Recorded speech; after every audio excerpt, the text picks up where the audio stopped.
Hey, welcome back to Bible Basics. I'm George Willett, and we are continuing our study on apologetic evangelism.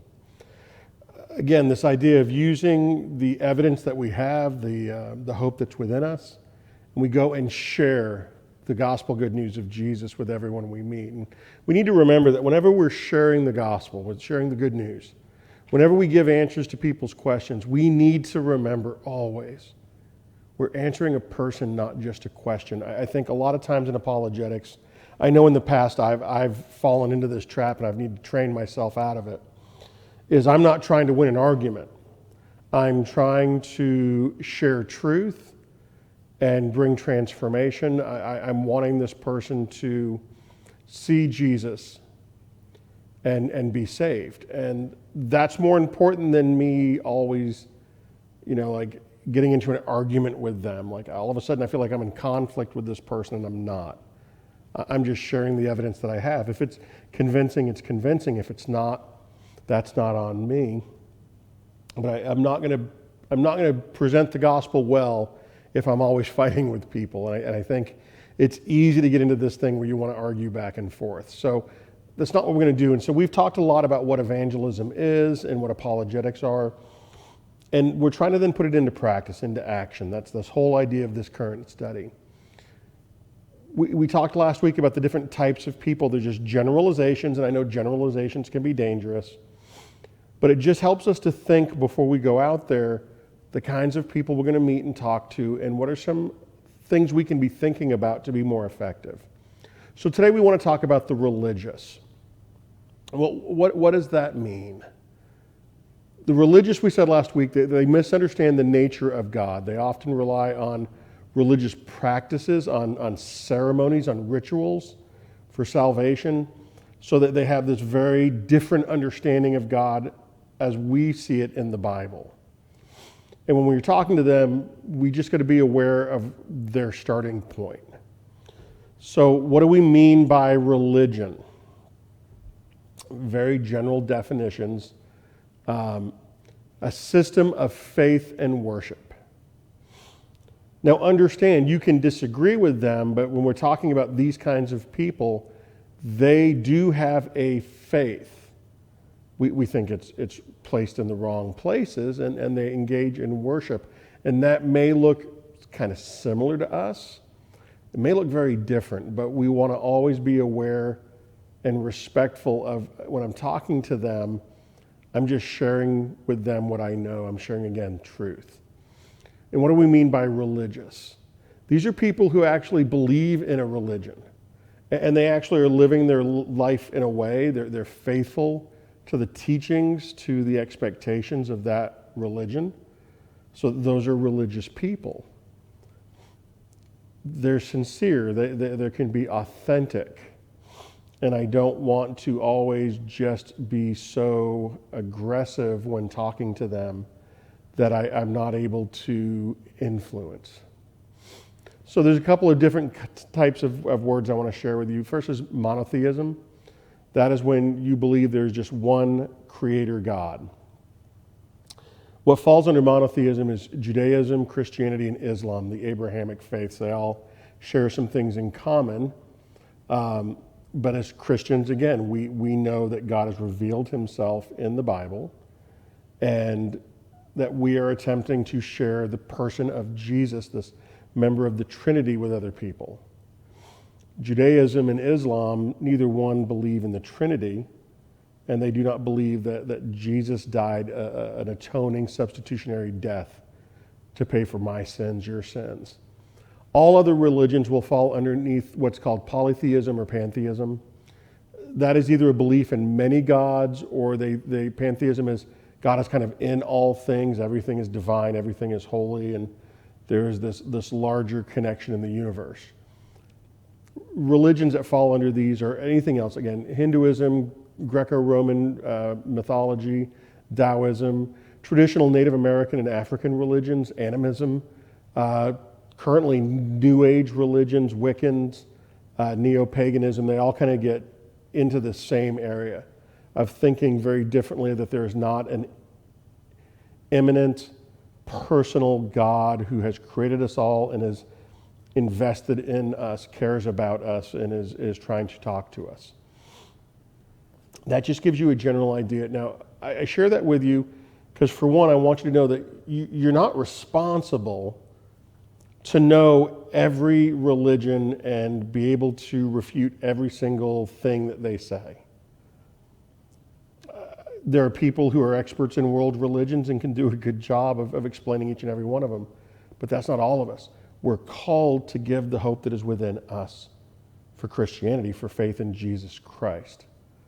That's what you want to do. Now you should have some understanding if you're talking to someone of another faith. There's plenty of resources, books to go out there and find out some basic information.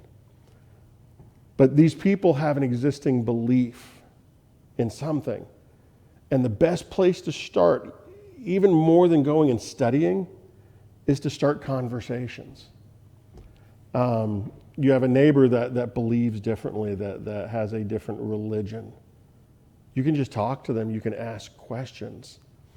Find out about their faith and then listen. And one of the things I try to say to people when we're teaching is Christians don't have to be afraid of listening to other people's beliefs about God. We don't have to think in some way that me just listening respectfully as someone else explains where they're at means that I'm condoning or approving or agreeing or saying that, well, that's fine that they believe this way. It is fine that they believe any way they want. That's their personal right. But it doesn't mean that I think it's okay or that many ways get to heaven. There's only one way to salvation, and that's through Jesus Christ. But if I want to share him with people and I want them to listen to me, doesn't it make sense that I should also be willing to listen to them?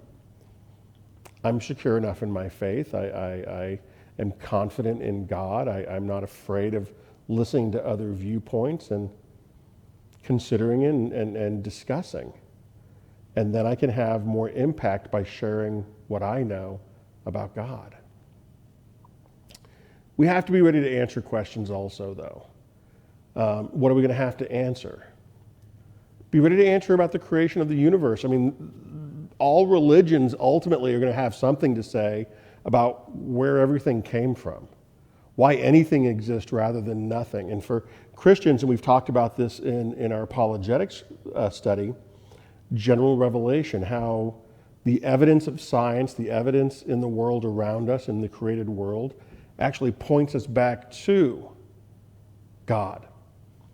And we don't have to be experts at this, but you can go into the Bible and you can start reading in the Psalms the idea of God's presence being seen in his creation. And Romans chapter 1, it's these things that we can say when you look around at everything.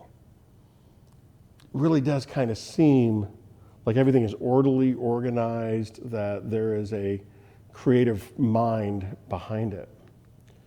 You're going to want to be able to have a little bit to say about the historical reliability of religious text and persons.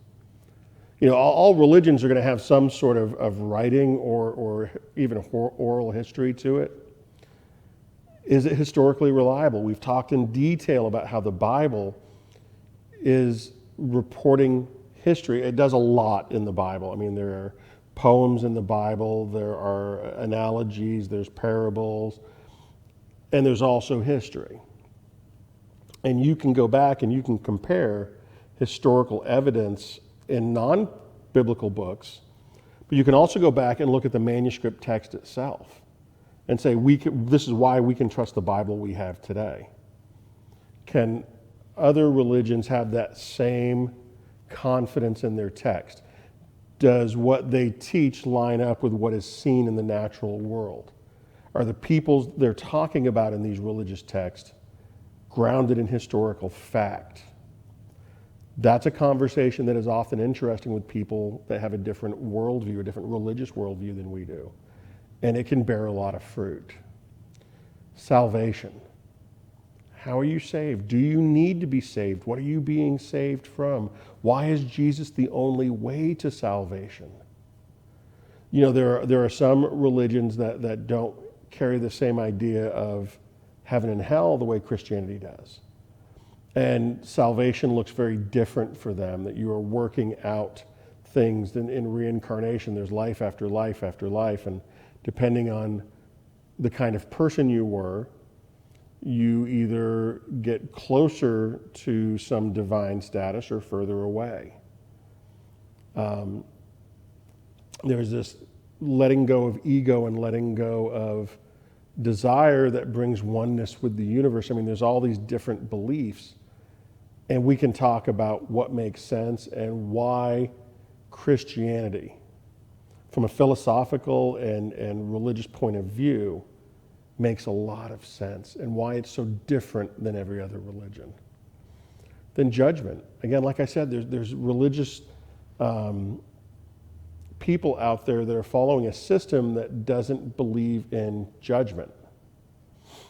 And your goal is to live your best life now, or to live a good life now, and just to be a good person, and you're going to be fine. And we need to be able to have these conversations and ask people to think about what they're thinking about. Now, to do that, you know what it means for the Christian?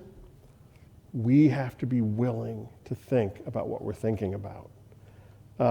Christianity, I've always heard it said, is a thinking man's religion, that to truly understand it, to truly be able to share it, we've got to be willing to work through some of these things and ask the difficult questions. Do we got to be experts? No. Do we have to have all the answers? No. But be willing to have an honest discussion about all of this. So how did this look like? What did this look like in the Bible? How did this happen? Well, if you go through the New Testament, you see that the apostles, those guys who Jesus handpicked to kind of start off the church, to go out and spread the gospel message, they shared truth. Their eyewitnesses, their experiences, they shared their understanding of the Old Testament and how Jesus fulfilled prophecy, and they gave that to everybody. And when they met religious people who believed differently, but they believed in something, they made sure that they started on points of agreement. Okay, we can all start here together. And then they would reveal deeper truths that the religious person had missed or didn't understand or wasn't a part of their religious worldview. What am I talking about? Peter preaching to the Jewish people in Acts 2, Judaism.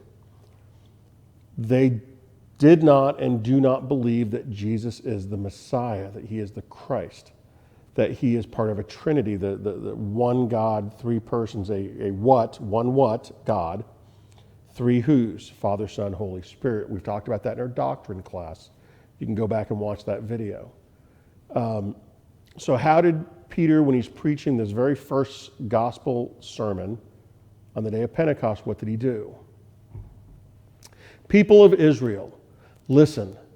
God publicly endorsed Jesus the Nazarene by doing powerful miracles, wonders, and signs through him, as you well know. But God knew what would happen, and his prearranged plan was carried out when Jesus was betrayed. With the help of lawless Gentiles, you nailed him to a cross and killed him. But God released him from the horrors of death and raised him back to life, for death could not keep him in its grip. He took evidence. He took their eyewitness testimony, things that everyone at that time knew, and he shared them, and he goes into detail, and you'll see this in chapter 2 of Acts, going back and talking about Old Testament prophecies about the Messiah. Here's what you all believe. Here's how Jesus fulfilled it. And what we have recorded is just a small part of what Peter and the other apostles preached. But they convinced people, and that day 3,000 were added to the church. They were convinced that Jesus was the Messiah, the Christ. That's sharing, that's starting with things that we can agree on and then giving evidence to convince someone.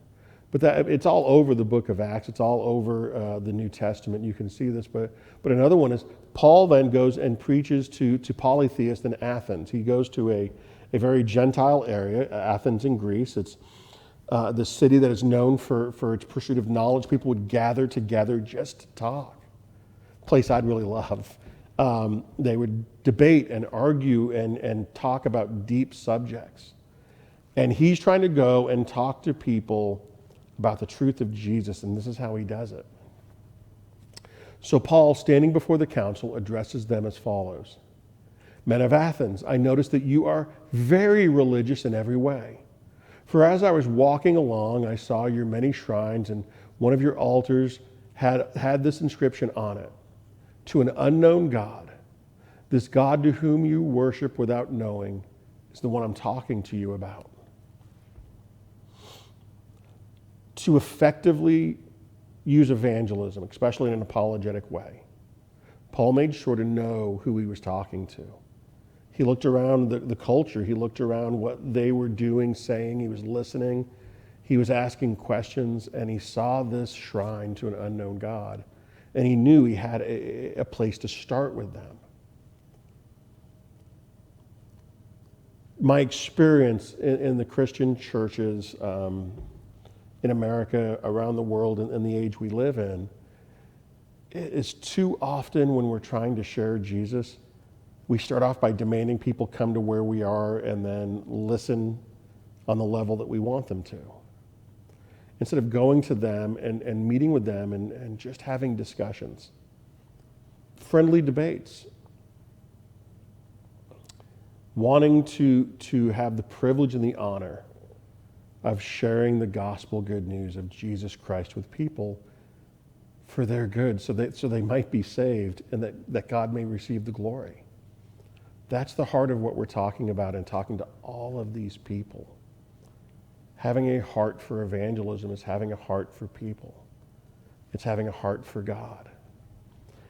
And one of the things I want to say here is, in our context, in the Midwest in America, this is where we live, this is where the port is, small rural town. I don't have a lot of experience with people who are worshiping other religions. But what I want us to think about is we do, and we more often will have experience with people who think they're Christian. They're religious and they're culturally Christian. Well, my parents went to church, or I used to go to church, or I was baptized when I was little. And they have misunderstanding of what Christianity is all about, who Jesus is, and what this life in Christ is. This total surrender, this being all aboard, and living your life out, not to prove that you're good enough, but living your life out in faithfulness because you've been saved through the love of Jesus Christ. And what that looks like in community, we more often in America will get a chance to share with those kinds of religious people. They don't have, and maybe they've never had, an authentic, biblical, grounded relationship with Jesus. But they think they're religious. They think they're connected. And they don't have a personal relationship. They don't gather and worship together with other believers. They don't read the Bible. They don't pray. They don't believe in the doctrines of the Bible, what Jesus actually teaches about these big, important subjects. But hey, I know Jesus. I prayed when I was in this after-school club one time and asked Jesus to come into my heart, and that's not biblical Christianity. Because they grow up and they just go so far away and are living just like the world. When Jesus said, if you're going to follow after me, you're going to pick up your cross daily and follow me. This is how they're going to know that you're one of mine, that you love one another. This is how they're going to know that you're my disciple, that you do all that I have commanded you to do. And when we meet those people where they're at and explain to them and talk to them and ask questions and listen, we can present the biblical Jesus. Just something to think about. Well, I hope this is helpful. We'll talk about one of these other types next week, and we'll go through until we get them all done. And then we'll kind of see how this looks in context where you live, where I live, just having this kind of a lifestyle where we're thinking about other people. God bless. I'll see you next week.